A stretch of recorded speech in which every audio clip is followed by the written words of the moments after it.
Yeah. I said you got to put all war stories into context. Depends on the situation. Whether the person was really knowledgeable or really stupid, or it was really excitable or it wasn't.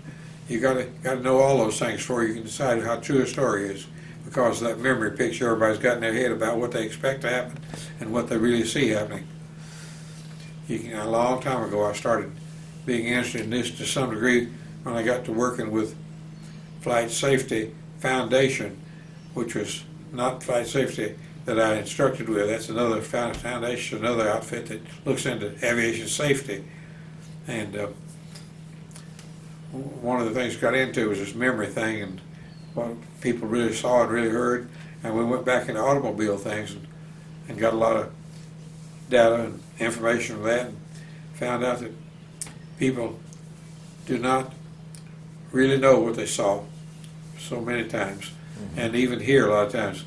I can remember asking somebody, I said, "You were in that wreck?" And he said, "Yeah." I said, "What'd you hear just before it hit?" He said, "I didn't hear anything. Nothing at all." When it hit, or before, or any time. Yeah. I say, "Well, was it very light? Was it dark?" He says, "I can't remember." Yeah. Or they'd say it would die like a dart when it was really not. Be the opposite, you know. So you can't blame people for that sort of thing, because it just isn't within our mental power to latch on to those things that happen in here. Maybe it's like, well, when you get into a situation like that, which would be in the same thing in a dogfight, your focus is so intense and your adrenaline is so high, your brain is just constantly working at dealing with the situation and really doesn't have time to store anything. Yeah, it's kind of like in the brain there's a coating on the picture, on the back of the picture, like on a screen, TV screen. There's a reluctance coating back there that holds the picture for a little bit while it sweeps, you know. Right. And I think that in the brain there's something that operates that way. It coats it or not, and there may be spots in there that are coated and some that aren't.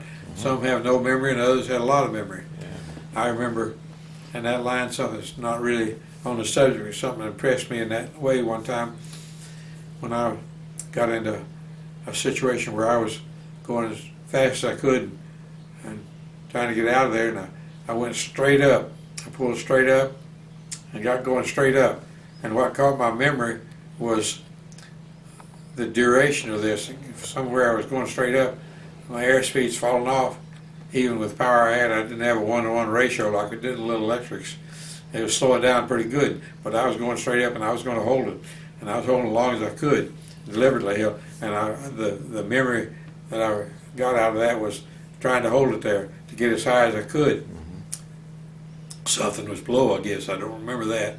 And I was going straight up and holding, and the airspeed was dropping off. See the airspeed dropping off, and went down to the bottom of the dial, and I had the stick in the right hand, on the left hand on the throttle, of course, a normal way to fly, and the airplane just stopped going up. The motion, the sound, everything stopped straight up, and it pitched. Let's see, it pitched forward, and I didn't see that, but I remember holding on the stick and the stick beginning to pull forward, and I grabbed it with both hands and hold it as good as I could, and it almost pulled me out from under the safety belt across here.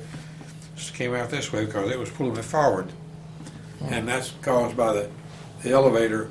When the airplane is going straight up and it pitches over this way, the elevator, the air, if it's pivoted around this point, then this is up, and this is going up and the air is here, so the elevator hits that and they push the elevator down. That's what pulled that stick forward.